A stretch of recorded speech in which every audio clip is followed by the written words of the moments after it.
right, episode 73 coming at you. It's Friday night. It's time for Wrestling with the Business. We're coming off the back end of Revolution this week. That's going to be our main event, talking Revolution. Matt's got some ranting to do about WWE ID.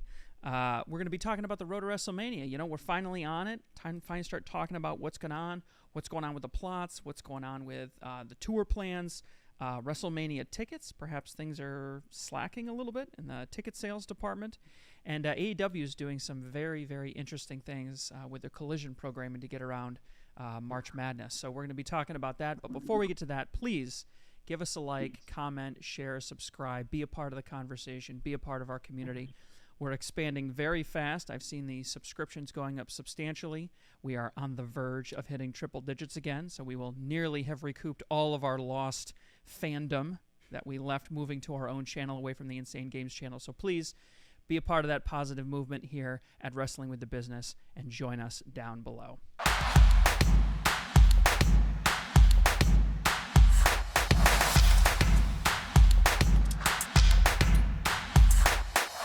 All right, Matt, let's get into it. You're going to start us off.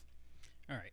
You called this a rant. I wouldn't necessarily say it's a rant, just more of a I don't get it. So we talked a couple months ago about the new WWE ID program, WWE Independent Development, basically a feeder system for NXT, Raw, all of the WWE, where WWE looks for specific indie talent that they call their prospects, give them a contract, give them training, give them promotion, basically giving them a pathway to the WWE. Last month, or 2 months ago now, at the Royal Rumble, they announced that they're also doing ID championships, which would be defended on independent promotions. This is the part I don't get. Now, you and I, Jer, we've talked about this off air. I'm curious to see how Dan feels about this, though. It just doesn't make sense to me why you would defend a WWE championship in another promotion, in an independent promotion, without WWE getting involved with the booking. Right now, it's just speculation. Nothing's been confirmed or denied, but some posts went out on X this past week with the WWE ID X account, basically saying, hey, indie promoters, don't forget to book our talent for your shows at this website. That was the first post. The second post was basically replying to their first post saying, hey, see all these likes? The fans want our talent in your promotions. Be sure to book them. Really kind of gave the impression that Desperation. The indie promotions are not booking this ID talent. So I'm curious to see what you think first, Dan. What do you think this ID program is a good idea? Is it, aside from actually having on their promotion, hey, we have quote unquote WWE talent at our show, what is the upside of this? I think there's a lot of upsides to it. You know, listening to those posts, I don't know if I would call it desperation. I would say it's, you know, they're marketing and they're getting the word out. You know, the WWE ID program is new. What was it, like 4 or 5 months ago it started? Maybe 6 October months ago, it started. Over the summer? Yep. October. I mean, so it's a relatively new program. You know, these indie promotions may not know that they're offering these services, or at least their talent or their prospective talent to their shows. So I think it's more, in my opinion, probably getting the word out more than it is desperation. I'm sure maybe they're not getting as much as they like at first. I'm sure, because most people are just kind of getting the word and they're figuring it out. But I don't really think it's that. I think it's good for them. I think it gets the talent out there. It gets their name out. You know, at this point in time, any possible way to get talent name seen, for any interaction with the consumer in shows and promotions and getting themselves in the ring, I think is good. And if it means, you know, 1 or 2 wrestlers all of a sudden getting a name for themselves out on the lower indie markets, and then WWE says, hey, this guy has some talent, let's put him, you know, in the NXT program. Like, I think it really, really says a lot to get them out there and doing other programs. I don't really see anything wrong with this program. I don't see anything wrong with them using talent on other shows. And I don't know all like the inner workings of the ID program. I don't know if they allow. It sounds like you know. It sounds like you mentioned that they're allowed to fight their belts and at other promotions. I don't know the inner workings of all that, but I think anytime they're in the ring, it's good. Anytime they're in front of the consumer, it's good. And I think this is just WWE getting the word out. So I did a little research on it. There's still, like you said, there's still not a lot of details on everything, but basically, the ID program isn't partnered with any independent promotions. It's partnered with 5 training schools, 4 of which are run by current contracted WWE wrestlers. They're with Booker T's school, Cody Rhodes, Seth Rollins, and Rikishi's, and then one other one. Is that the one in New Hampshire? Which one? That isn't associated with a talent, with a contracted talent. I know. There's one that just got ID approval in New Hampshire. That might be the Elite Pro Wrestling Training Center. Yes, it is. Yeah, yep. Elite Pro Wrestling. So yeah, that one's not associated with someone at WWE, but the other 4 are. The first one to get a contract without. But again, these aren't promotions; these are just training schools. Yep, training centers. Yep. So, I guess my biggest issue with it is you're basically having WWE guys who are apparently allowed to wrestle on the regular circuit, on the independent circuit, but you're basically sending them to other independent shows and saying, we're going to handle the booking on this particular wrestler, especially the championships, because they're not going to send their champion, into another promotion and have him lose the belt to somebody who's not an ID contract. So it just kind of seems strange to me. That's different than my understanding. So I just want to make sure I understand what you're saying here. Matt, you're saying that the only people that are holding the belt are it has to be somebody that's currently under WWE contract. On the ID contract, yes. On an ID contract. They're called ID prospects, yeah. But an ID contract is just a contract saying... This is an independent wrestler that we are promoting. They currently have 19 wrestlers on their prospect list. And they could conceivably sign anybody from any promotion anywhere, not just these 6 training centers or 5 training centers, whatever it is, right? That's where it gets a little fuzzy. I mean, I'm assuming they're working with these training academies because those are the ones that they're scouting. Sure. And those are the ones that they train through and whatnot. It seems like WWE is moving towards a model of more like Major League Baseball, where we have single A, double A, triple A, and then Major League Baseball. So you got your high level college prospects, or your single A baseball, which is like this. It's like this ID. We're working the indie circuit. We're feeling around, looking for talent. Then they could potentially move into like an Evolve type situation, right? Evolve, another new product, which is like a step above, right? These are people that probably wrestle full time, that live on or around. They train together as a group, right? Then they move up to NXT, right? Maybe they get an NXT contract. You mentioned Evolve. It is tied in with Evolve. These wrestlers will be showcased on Evolve once in a while, but Evolve has a completely separate roster also. Yeah. And Evolve has I've watched some of it. It's got a very indie feel. There's like 30 people in the crowd or something. It's very indie. And then, of course, there's NXT, which is basically the equivalent of AAA, right? You're making appearances on the main rosters occasionally and appearing. They got their own pay-per-view or PLE set up and stuff. I mean, I think it's an interesting model. They're going to try it out and see how it works. I think you are right in the sense that there does seem to be a little bit of astroturfing going on here, where it's like, oh, we're going to support independent wrestling, but really it's just these 6 schools here that, you can't really call it independent wrestling when you have a juggernaut like WWE behind it. I thought the idea was they were just going to kind of throw this belt, obviously control it, but the idea was that they were just going to toss this belt sort of into the independent wrestling ecosystem, and they were going to push the belt on talent that they wanted to focus on, that they thought might be worthy of a contract in an Evolve or an NXT or something like that. But that it could float, it could go anywhere. It could go to an NWA promotion, or it could go to any other small-time that's definitely not the case. Indie promotion. I mean, they specifically what they said about the championships is they would be defended on the independent circuit, and then on the ID website it says they'll have social media posts and certain videos promoting this talent, but it's not going to be, I mean, it's not like Joe Blow from Adirondack Championship Wrestling is going to win the ID Championship randomly. Hang on. I don't know about that. Adirondack Championship Wrestling is an up-and-coming promotion that could have a very bright future. But that completely set aside, I think that the reason for the tweets that you're talking about is, and I'm sure we'll get into this in another section, WWE is having a problem with reevaluating itself, especially since the TKO merger. The value of WWE as a company, as a product, has exploded in popularity, and the TKO merger has created a significant increase in the value of the company.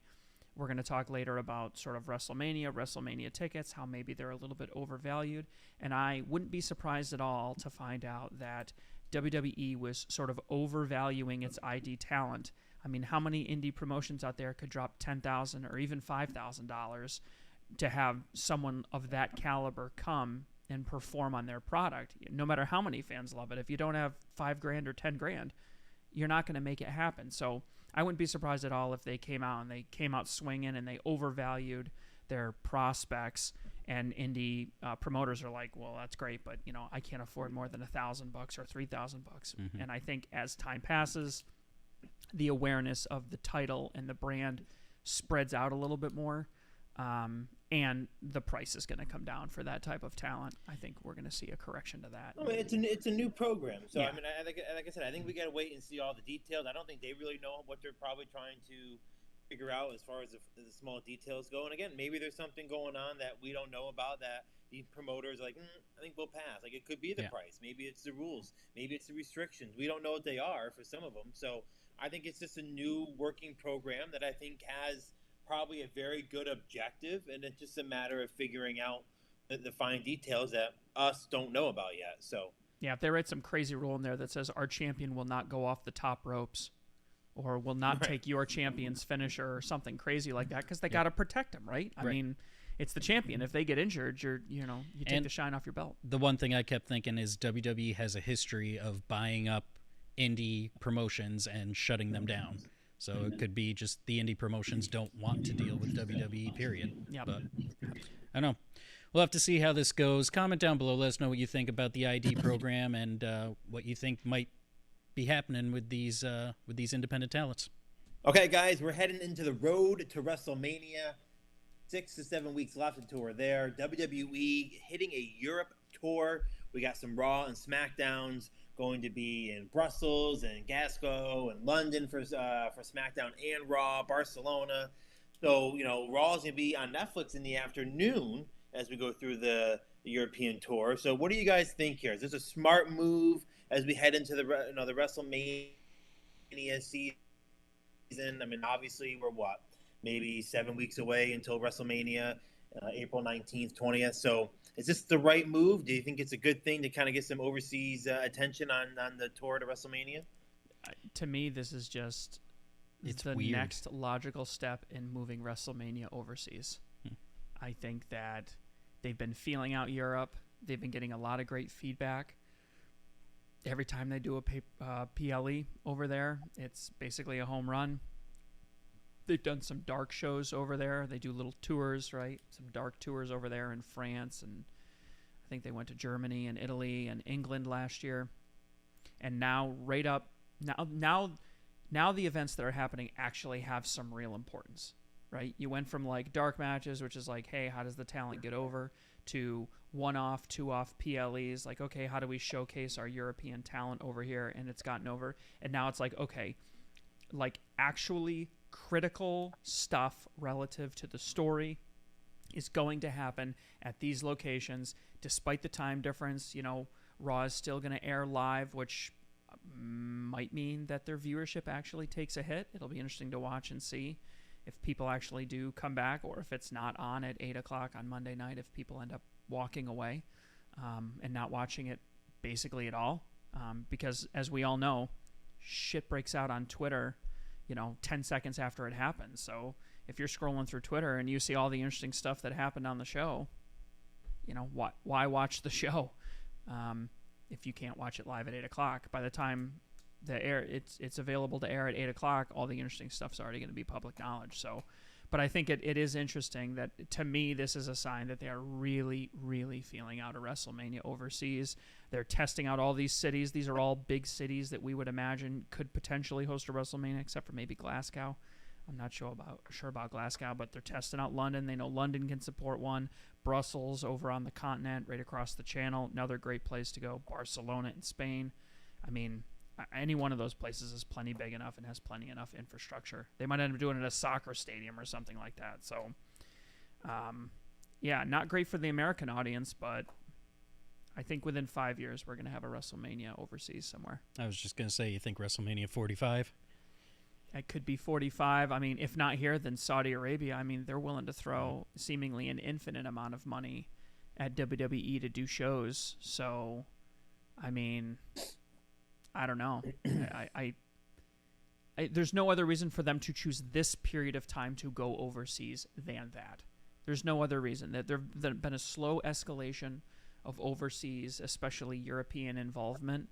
I mean, I guess in the next couple of years we could see a SummerSlam over there, or like one of the big four, let's say, over there.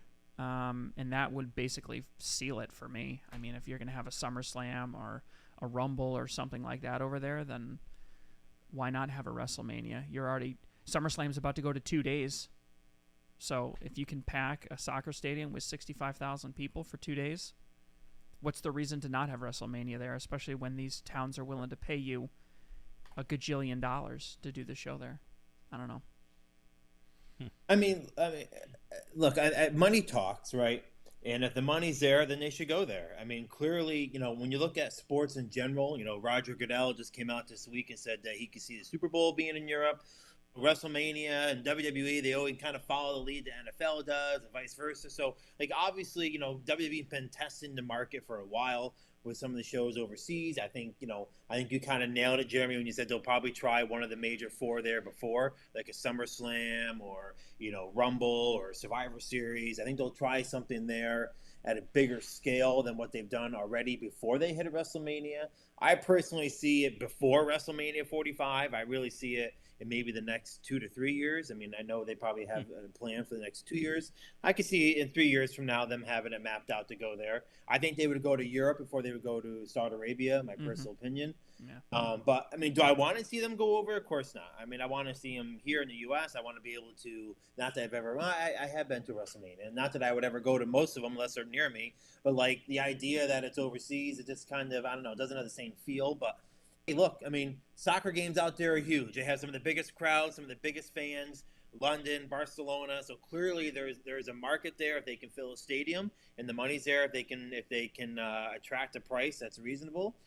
So why not? And I think WWE has shown that with their deal with Netflix that its business is global now, and that's what they're looking to go, and that's the direction they're going to go. So, I mean, as long as the money's there, then I don't see any reason why they shouldn't.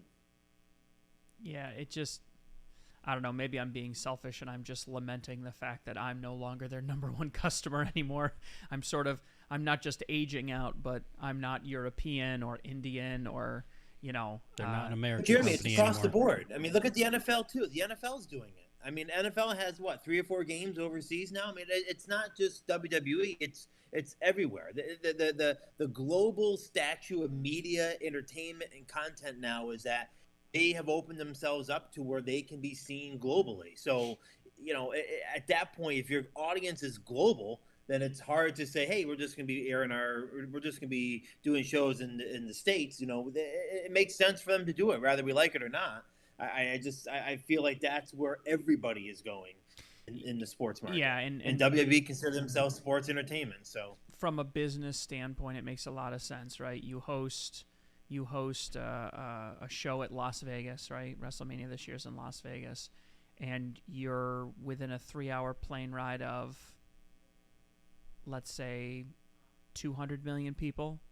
First world people, like nobody's flying from Central America or whatever up there probably, but you're a 3-hour plane ride from maybe 200 million people. However, you go over to Europe and you're a 3-hour plane ride from like 1 billion people or 800 million people.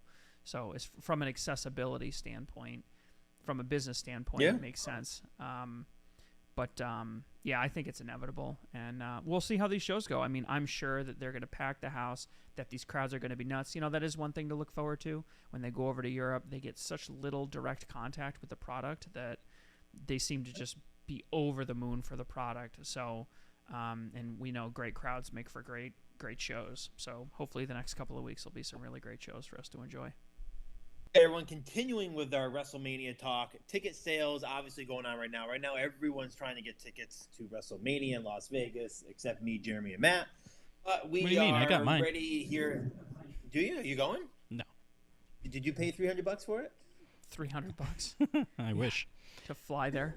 So the current nosebleed prices right now for WrestleMania are $300. You know, the question becomes, is WWE outpricing the market, outpricing the location, their fans? You know, obviously ticket sales are way up. Look, I'll start with this. I feel like if the prices are there and people are spending the prices at $300 for nosebleeds, obviously that's what WWE is going to charge, and that's what people are paying. If people aren't paying, then WWE is going to see that. But I feel like if the current trends right now are $300, people are buying them. I mean, I think the prices fluctuate based on, you know, if they're selling or not selling. Clearly, if they're sitting at $300, it would imply to me that that's what their going rate is, and that's what people are willing to spend. You know, as we get closer and closer to the event, it'll be interesting to see if they go down. To me, that would be an indication of they were way overpriced. Like if we get to a week before or 3 days before the show, and all of a sudden prices are going for 175 or 150, or then 300 was way overpriced. So I think as the road goes down and we continue to hit WrestleMania, as we see those prices go back and forth, that's really going to be the indicator to us if the prices are overpriced right now. I mean, we're still over a month away, 5 weeks away from WrestleMania. They're sitting at $300. I mean, if people are buying them for that price, and clearly that's what they're worth. And hey, WWE product is hot. Shows are selling out. You know, that may be the current price right now for them. Yeah, I think. So 2 comments on this from me. So the first mistake that I think WWE made, and one of the worst mistakes made in all of professional wrestling from a business standpoint in 2024, was WWE's decision to implement dynamic pricing when WrestleMania tickets went on sale. And so what that meant is, yeah, if you were one of the first people in line for WrestleMania tickets, whenever they went on sale in October or something like that, you got a reasonably fair price. But once the algorithm realized that there were a gajillion people in line, it started raising prices, and you started getting this insane $15,000 for just a decent ticket, not like, you know, front row ringside, anything like that. Just like a decent ticket on the floor or in the first section for like $15,000. God, and that's ridiculous. I think that now, right now, by the way, it was over $1,000. I looked it up. There was over $1,000 when the price hit its max for these nosebleed tickets. So $300 is a dip, and I believe that $300 is an obscured view. So you don't even get a full view for $300 right now, which is insanity to me. A lot of, but that's what people are willing to spend, I guess. Well, yeah, they just watch it on their phone instead. I think so. That's the one aspect of it, is they implemented dynamic pricing, and that scared a lot of people away. I think that a lot of people started seeing the prices come up. They started seeing, you know, reports broke very quickly, like, holy crap, it's $5,000 to sit where I sat last year for $1,000. And that's nuts. And that started turning people away. Now, this data is very old, and I looked as much as I could. I didn't have a lot of time, but the data that I saw is a couple of months old. But it said that they only sold 45,000 tickets for WrestleMania. And what's the capacity? 72 is like fully sold out, standing room only. They hadn't even, you know, there's like tier 1, tier 2, tier 3 is the full. I think tier 1 is like 60, tier 2 is like 65 or 66, and then tier 3 is just over 72,000. They hadn't even opened up into tier 2. So what was happening was like they sold out of their 2-night packages and stuff like that pretty quick, but then the single night tickets weren't going. And the prices have definitely come down from where they were at their max, but they still really aren't selling as well. They, again, even as of the most recent data that I have. And it got me thinking a little bit about why that could be. Okay, yeah, it's overpriced, but like we've seen people mortgage their houses and, sell their cars to get WrestleMania tickets. If the product is hotter than it's ever been and it does have a global audience, why wouldn't we see similar performance to last year or the year before? And it got me thinking about WWE's choice of hosting WrestleMania in Sin City.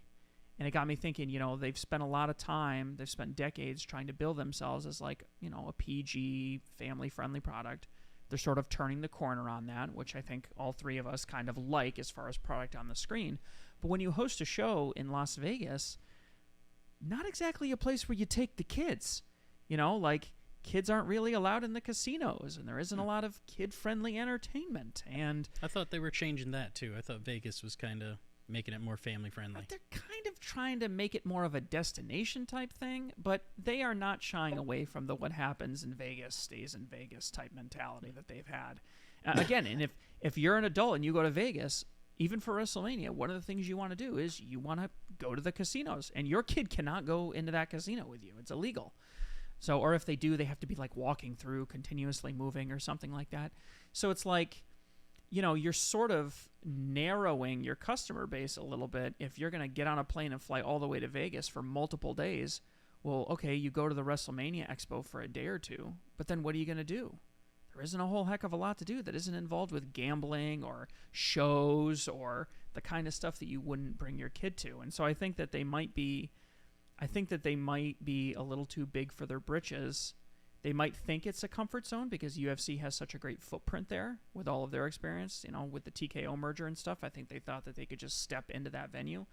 But UFC is not the same product as wrestling, and I don't think it's a straight copy and paste. And so between the incredibly high prices out of the gate, the fact that they're holding it in a city that isn't necessarily known for being very family-friendly, I think it's really starting to hurt them. And I'm really looking forward to see what the ticket prices do, whether they start pulling some kind of AEW 2-for-1 package deal, prices start dropping, or if we ever end up opening up to Tier 2 or Tier 3, or if they just decide, nah, you know what, we'd rather pack it out at $65,000 because that's going to look better than trying to open it up to Tier 3 the way the AEW does on some of their shows, and now we've got all these black spots on the upper deck. I think you'll be just fine. I think they'll open it. I think they'll sell out. I think you have the last minute people, you have the people locally that will decide at the last minute to go. I mean, I think Las Vegas is the market, rather it's kids. I mean, look, I'm not scared to bring, I wouldn't be scared to bring my kids to Las Vegas to watch WrestleMania if I lived nearby. Arizona, Nevada, whatever, California, like that's not driving distance. I go there for. Yeah, I mean, not only that, but even going into Las Vegas, so I stay at a hotel. I don't go to the casino. I mean, like it's not that big, I think there's a lot of accommodations for people who are visiting the area for WrestleMania. I feel like it will end up being a pretty close, if not sold out show. What the price will be per ticket at that point, I don't know. It'll be interesting to see over the next couple weeks, but I don't think they will have a problem selling out the stadium. So you think they're going to go straight 72,000? You think they're going to pack at 72,000? I think they'll pack it up. Again, you gotta remember too, guys. You gotta look at something. 2 weeks ago, we had no idea that The Rock was gonna be there. He's a draw. John Cena, a draw. The card is just getting finalized. Now Roman Reigns is part of the show. Like, you gotta look at people. I mean, look, I'm the same way. If and they were here before, and I missed out on the opportunity. If WrestleMania was in New York, I would wait to see if the card is there that I want to watch. I'm a big Rock fan. Is The Rock be on the show? Is fan favorites? Are Hall of Famers? Are legends? Like, what's the card gonna be? As we kind of talked about last week and the week before, we didn't even know who was on the show. Now we have Roman Reigns. I'm glad you brought that up because John Cena in the main event. I mean, so it's clearly like now we're gonna start to sell some stuff. I'm glad you brought that up because one of the points that was brought up when I was looking at the data was that The Rock's involvement was a big question mark up until very recently. They expected a big boost in ticket sales once it became clear that Rock was going to be there, and they sold a net increase of 500 tickets after they found out, after it was like, yeah, The Rock's totally going to be there. So I think that as well is causing some concern of, we're getting to a point now where at least the main events are starting to solidify. The talent is starting to become clear. And yeah, the down card isn't there, but we kind of know what the main events are going to be at this point. And, the ticket sale, again, I really wish I had more recent ticket numbers, but it's all about the draw. Now you have heel Cena. I think that's going to attract people that want to see what that's like. Now you have Roman Reigns, who just came out Monday. He's obviously part of the card now. Not that anyone really doubted it, but we didn't really have any confirmation. LA Knight's now the U.S. champ. I mean, there's a lot of things going on that I think, hey, maybe WWE sees that and they're making these changes. Hey, Roman, we weren't going to have you on the card. Now we want you there. Hey, Becky Lynch, you weren't on the card. We want you there. Hey, let's give the belt to LA Knight now for a draw. Maybe they're making changes to get to sell more tickets. Clearly, they're moving things and things are changing. So I think that's really going to lead to what people decide if they want to. And again, maybe the prices go down in the next week or so and people start buying tickets at the local level. Yeah, maybe. They definitely had people out there to buy tickets, so I don't think they're gonna have any hard time selling. And I've never seen WWE be what's not open it up to fill out the whole stadium. So if there's an opportunity for them to do it, I think they'll fill out the whole stadium. I'm gonna read this headline exactly the way that Jeremy put it in the outline. AEW splitting the Collision baby for March Madness. Quite a reference there. So it looks like at the end of March, 23rd, 22nd, and 23rd, the 2-hour Collision is going to be split up between 2 nights because of March Madness. This is definitely I don't know, it's different, but it seems like a reasonable idea to get around the basketball. I just cancel the show. Yeah, thank you, Dan. Just cancel it, or hold it, or air it on midnight if you feel like some obligation to have it.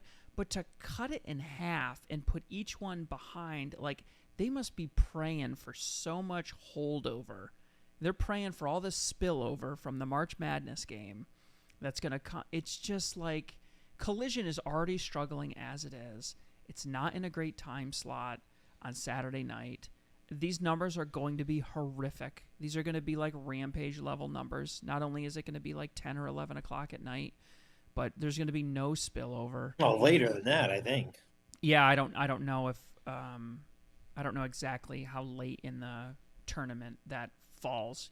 Well, it depends on when the games go. I mean, right. That's what I mean. That weekend is absolutely crazy. But it's like games being played. They're just all over the place. I just don't get why Warner Brothers is making that choice, and I don't know why AEW would ever agree to that unless that was going to be my question. Whose decision was this?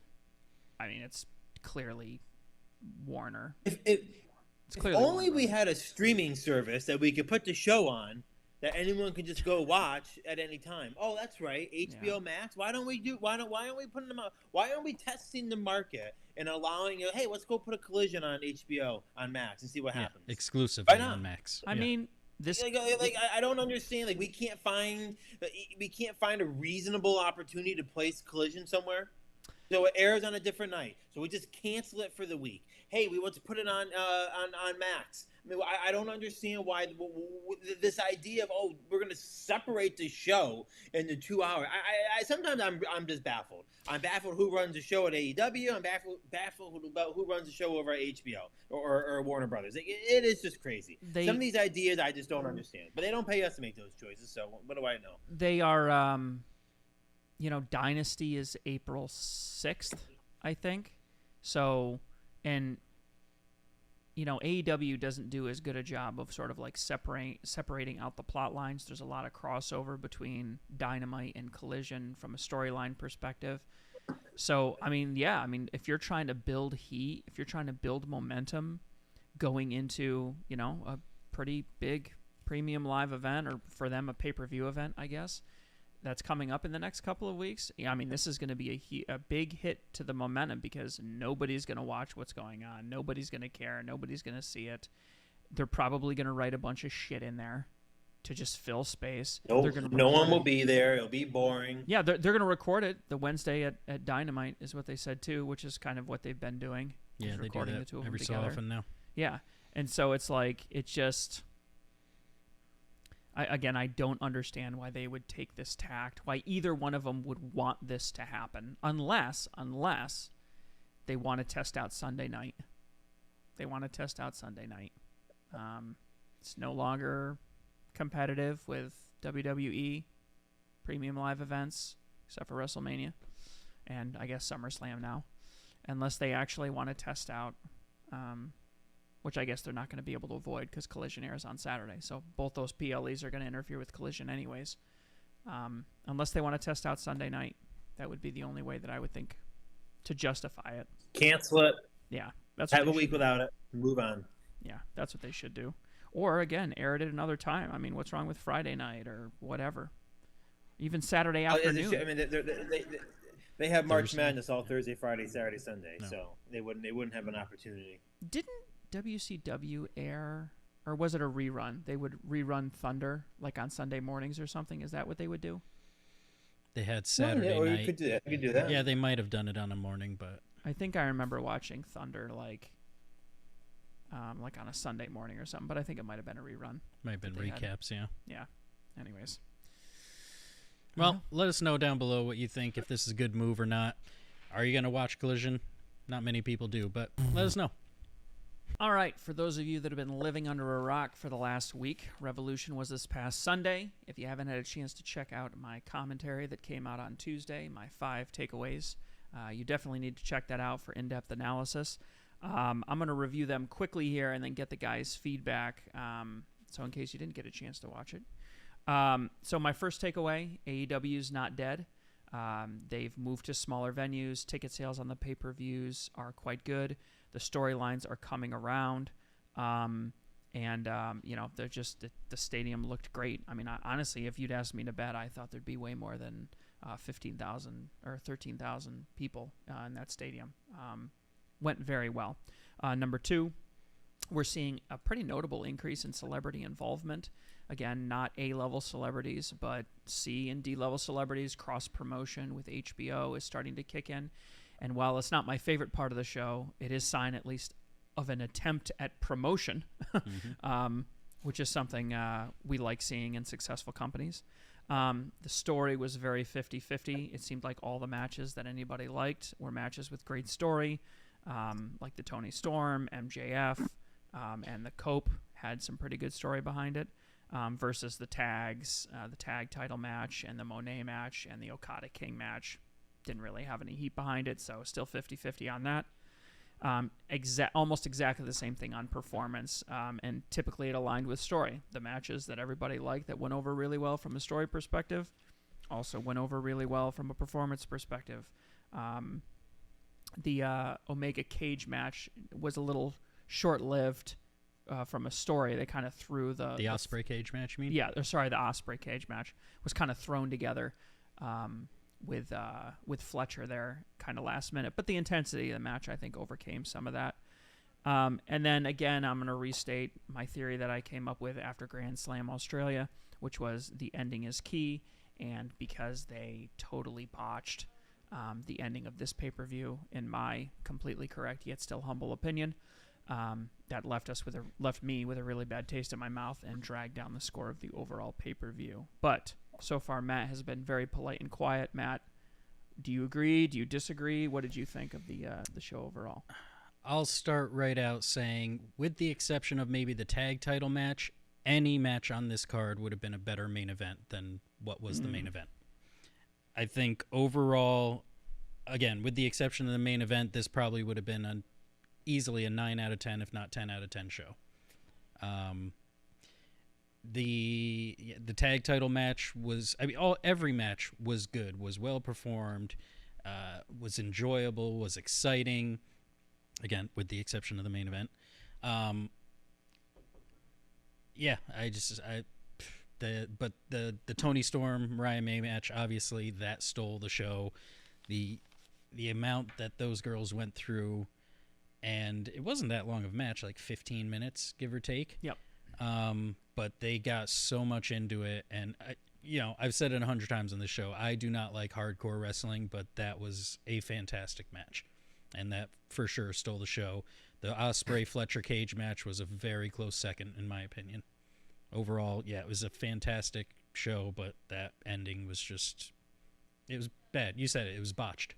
Who would have thought that, if I roll the clock back a week or two, if I told you that Cage, Cope, and Moxley were going to be in the main event, and it was going to be the worst match of the pay-per-view card, well, you'd call me a liar. Last week I predicted that Christian was going to cash in that contract, but I thought it was going to happen after Cope already won.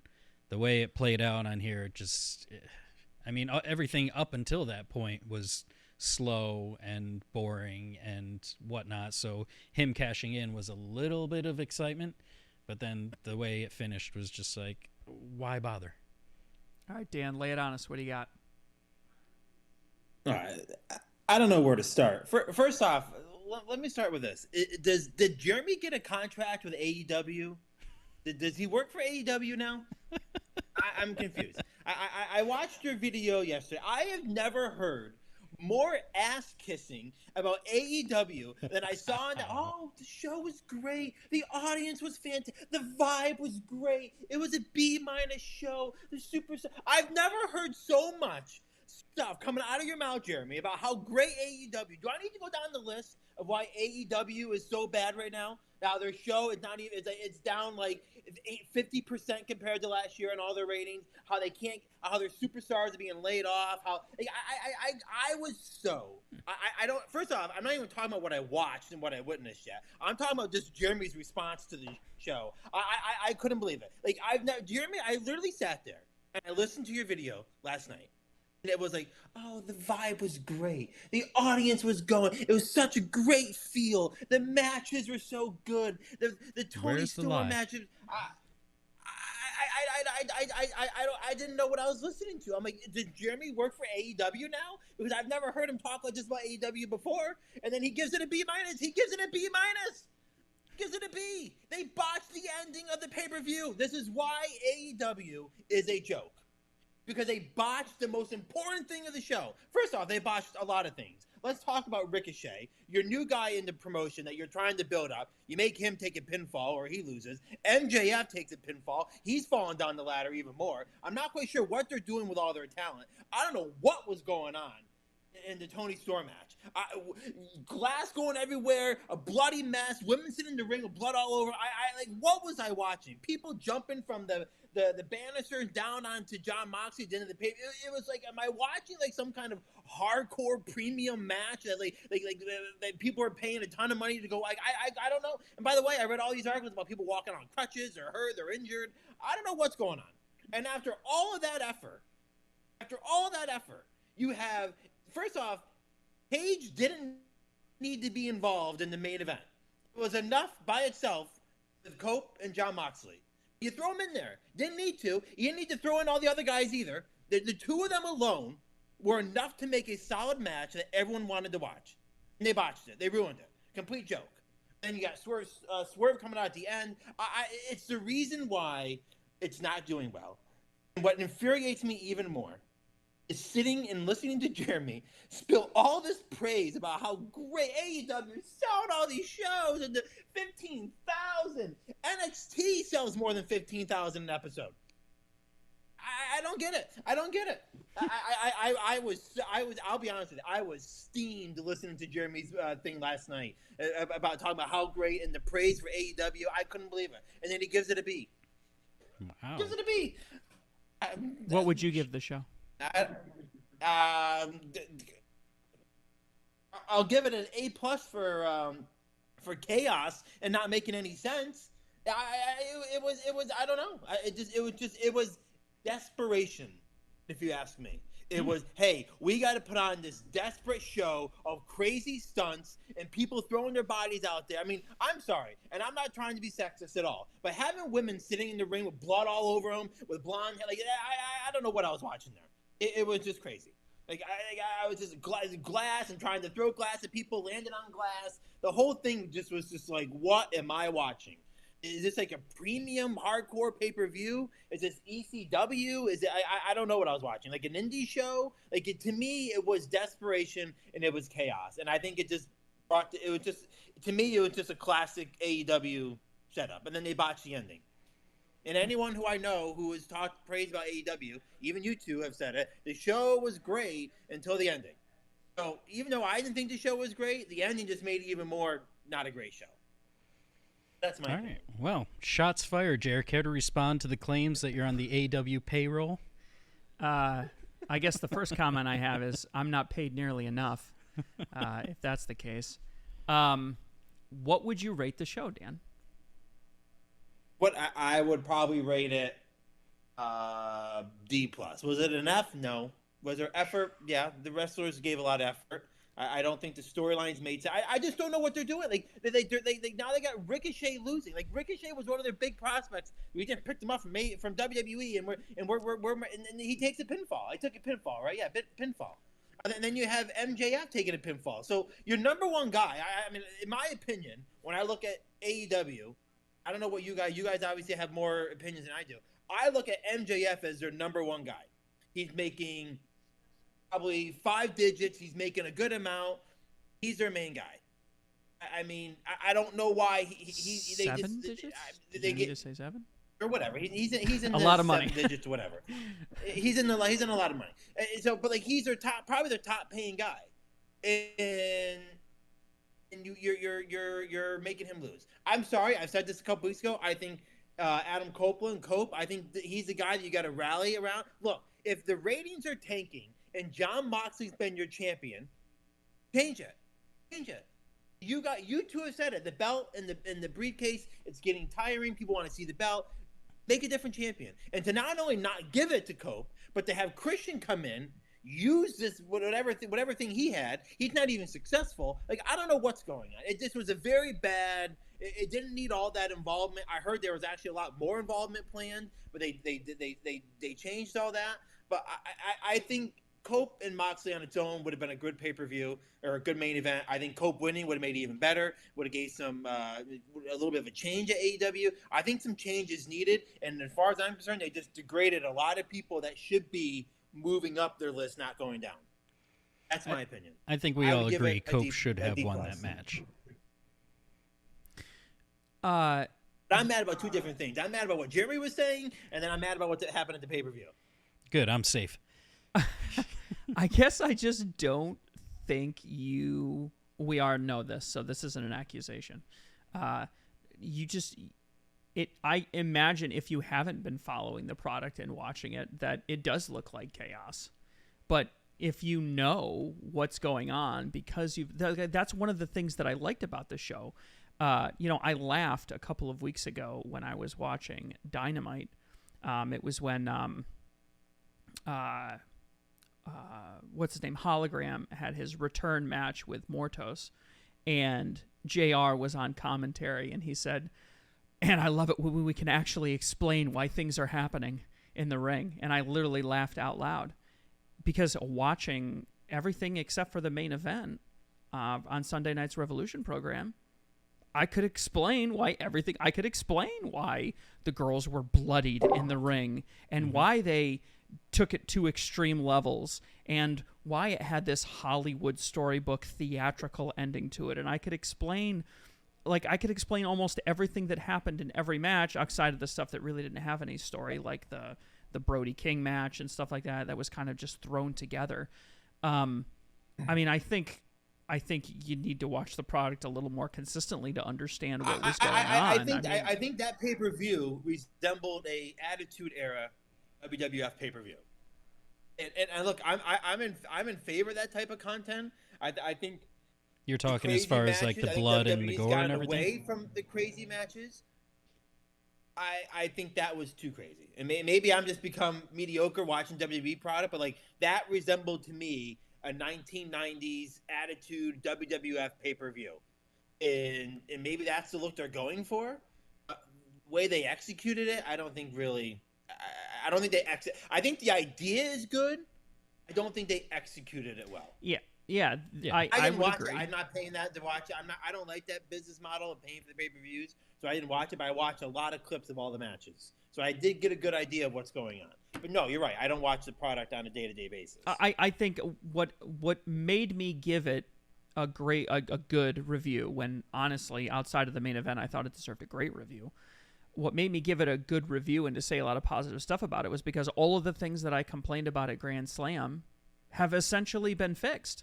I mean, all of my complaints and what I was ranting about at Grand Slam was the fact that there wasn't any backup, there wasn't any story. They were lying to Tony Khan was lying and I felt like Tony Khan was lying and gaslighting everybody about all the shit that was going on. And the reason why we were talking about all the shit that was going on behind the scenes was because the product on the screen had no story to back it up. We were covering up a lack of story with title belt defenses and blood and gore. And this time we didn't have that at all. We had high-level intensity matches between long-standing rivalries, for the most part, with a couple of exceptions, and a totally botched ending. And I think that we could have taken all of those exact same pieces that they had, like you said, with Execution. We could have taken all those same matches, and all we had to do was rearrange them a little bit, and it would have been an A-plus Grand Slam home run, one of the best pay-per-views, I think, ever. So to me, it shows great progress from where they were just 3 to 6 months ago in the product. And furthermore, they're actually doing things to set up other stuff. Like, we're kind of on like the road to All In now. It kind of feels that way to me. It kind of feels like we're starting to set up like, okay, what's going to happen? Is MJF and Adam Page going to continue this feud into an All In? Is this going to be like a 3-match type series? You know, we're ready for Mariah May's clearly going on a break. She's clearly going away for a while. What's going to happen with Toni Storm? What new plot line is she going to come into?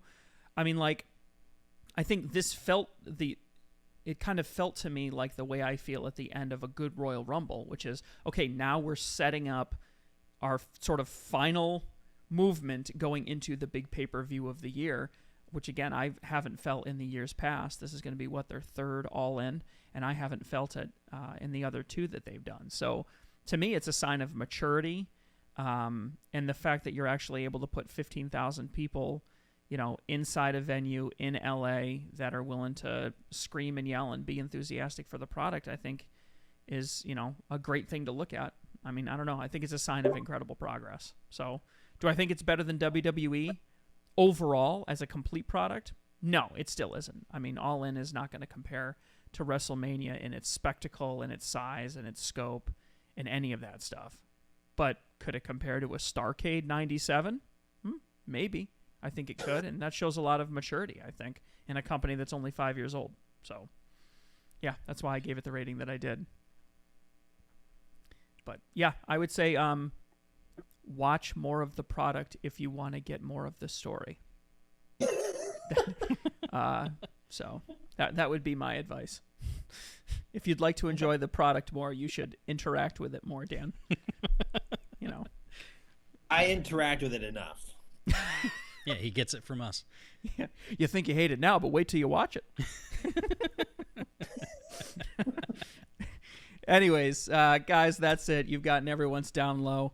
Let us know, what do you think? I guess, more interesting feedback. I'm interested to know, what was the worst match of the show? Because it didn't end on a good note, but there were some, that Brody King match had nothing behind it. The tag team match really had nothing behind it. Still a great match, though. What was your worst match of the night? And where do you think Toni Storm should go from here? Because clearly she's going to be really what everybody's paying attention to. She really has taken over for MJF in the last 3 to 6 months as sort of the torchbearer for AEW. So where's she going next? Let us know. All right, that's it. Another episode in the books.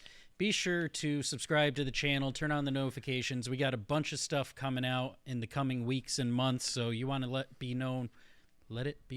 You want to be told when that happens. So turn on those notifications.